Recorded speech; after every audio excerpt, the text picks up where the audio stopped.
Hello दोस्तों। Current affair की series को आगे बढ़ाते हुए आज के हम टॉप 10 करंट अफेयर के क्वेश्चनों को कवर करेंगे। ये परीक्षा की दृष्टि से बहुत ही महत्वपूर्ण है। आइए देखते हैं प्रश्न नंबर 1। किसने एशियाई बॉक्सिंग चैंपियनशिप में रजत पदक जीता है? तो किसने रजत पदक जीता है तो ऑप्शन देखेंगे। पहला ऑप्शन है भूमिका शर्मा, दूसरा ऑप्शन है सीमा शर्मा, तीसरा है अनिर्धा शर्मा, चौथा है कुसुमा शर्मा। तो इसका जो सही आंसर होगा वो हो जाएगा भूमिका शर्मा। ए पार्ट इसका आंसर हो जाएगा। इसके इम्पोर्टेंट फैक्ट को देखते हैं। इसका आयोजन जो है वो कजाकिस्तान देश में हुआ था और ये डेट जो है वो 21 अक्टूबर से 4 नवंबर के बीच में आयोजन इसका हुआ था। और भूमिका शर्मा का जो निवास स्थान है वो है सिरसा, हरियाणा। अगले क्वेश्चन पर चलते हैं। किस देश के लिए अमेरिका ने एक बड़े सैन्य सहायता पैकेज की घोषणा की है? तो किस देश के लिए की है? ऑप्शन देखेंगे। दक्षिण कोरिया, यूक्रेन, उत्तर कोरिया, अफ्रीका। तो इसका जो सही ऑप्शन होगा वो हो जाएगा यूक्रेन। बी पार्ट इसका आंसर हो जाएगा। अगला देखते हैं। इसका इंपॉर्टेंट फैक्ट भी देखेंगे। यूक्रेन के लिए अमेरिका ने 12.30 करोड़ रुपए के अलावा 30 करोड़ रुपए के सैन्य सहायता पैकेज की घोषणा की है। अब अगले क्वेश्चन पर चलते हैं। 6 नवंबर को विश्व भर में कौन सा दिवस मनाया जाता है? तो 6 नवंबर को कौन सा दिवस मनाया जाता है? ऑप्शन पढ़ेंगे। विश्व सुनामी जागरूकता दिवस मनाते हैं, या युद्ध और सशस्त्र संघर्ष में पर्यावरण के शोषण को रोकने के लिए राष्ट्रीय अंतर्राष्ट्रीय दिवस मनाते हैं। तीसरा देखेंगे ऑप्शन राष्ट्रीय कैंसर जागरूकता दिवस। चौथा ऑप्शन विश्व विज्ञान दिवस शांति और विकास के लिए। तो इसका जो सही ऑप्शन होगा वो हो जाएगा बी, युद्ध और सशस्त्र संघर्ष में पर्यावरण के शोषण को रोकने के लिए राष्ट्रीय अंतर्राष्ट्रीय दिवस। इसका इंपॉर्टेंट फैक्ट देखेंगे।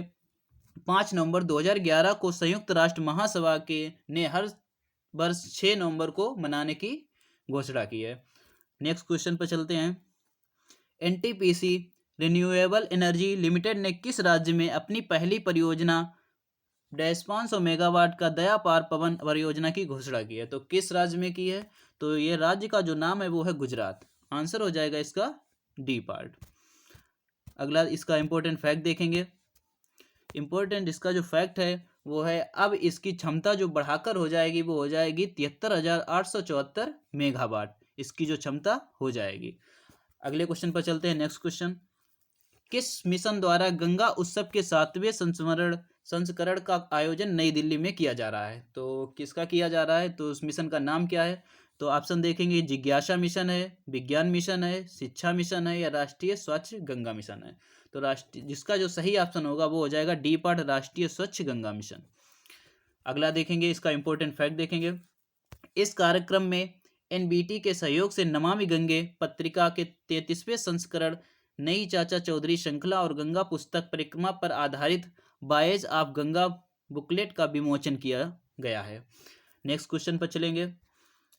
भारतीय नौसेना और किस देश की नौसेना के बीच समुद्री सुरक्षा बैठक 33 वन संस्करण हाल ही में आयोजित किया गया है? तो किसके बीच किया गया है? तो ये भारत और श्रीलंका के बीच किया गया है। तो ऑप्शन जो है वो हो जाएगा इसका सी पार्ट। अगला देखते हैं। इसका जो इंपॉर्टेंट फैक्ट है उसे पढ़ेंगे। यह संस्करण INS सुमित्रा पर पाक खाड़ी में पॉइंट कैलीमेरे के पास भारत श्रीलंका समुद्री सीमा पर आयोजित किया गया है। अगला नेक्स्ट क्वेश्चन देखते हैं। किस विभाग के सचिव श्रीनिवासन ने बेंगलुरु में डिजिटल जीवन प्रमाण पत्र अभियान की समीक्षा की है? तो किसकी समीक्षा की है? ऑप्शन पढ़ेंगे। शिक्षा विभाग की, विज्ञान विभाग की, महिला विभाग की, या पेंशन और पेंशन भोगी कल्याण विभाग की? तो इसका जो ऑप्शन सही हो जाएगा वो हो जाएगा डी पार्ट, पेंशन भोगी कल्याण विभाग की। इसका इंपॉर्टेंट फैक्ट देखते हैं। यह डिजिटल जीवन प्रमाण पत्र यानी जीवन प्रमाण पत्र को व्यापक स्तर पर बढ़ावा दे रहा है। नेक्स्ट क्वेश्चन पर चलेंगे। AIESC की पहली बैठक IIT संस्थान में आयोजित की जाएगी। तो किस में की जाएगी? तो ऑप्शन देखेंगे। दिल्ली में की जाएगी, मुंबई में की जाएगी, पुणे में की जाएगी, और लास्ट ऑप्शन है गांधीनगर में की जाएगी। तो इसका जो सही आंसर है वो हो जाएगा डी पार्ट, गांधीनगर में की जाएगी। इसका इंपॉर्टेंट फैक्ट देखते हैं, पॉइंट देखते हैं। यह पहली बार यह शिक्षा और कौशल को एक ही संस्थागत मंच के तहत लाया जा रहा है। शिक्षा और कुशल कार्य क्षेत्र के बीच तालमेल व सहयोग के लिए रूपरेखा प्रदान करने के लिए पहली बैठक है। नेक्स्ट क्वेश्चन पर चलेंगे। म्यांमार के श्रम मंत्रालय ने कितने विदेशी रोजगार एजेंसियों के लाइसेंस अस्थायी रूप से निलंबित कर दिए हैं? तो कितनी कंपनियों के कर दिए हैं? तो ऑप्शन देखेंगे, पहला 3 कंपनियों के, 2 कंपनियों के, 10 कंपनियों के, 9 कंपनियों के। तो इसका जो सही आंसर होगा वो हो जाएगा 10 कंपनियों के, सी पार्ट आंसर हो जाएगा।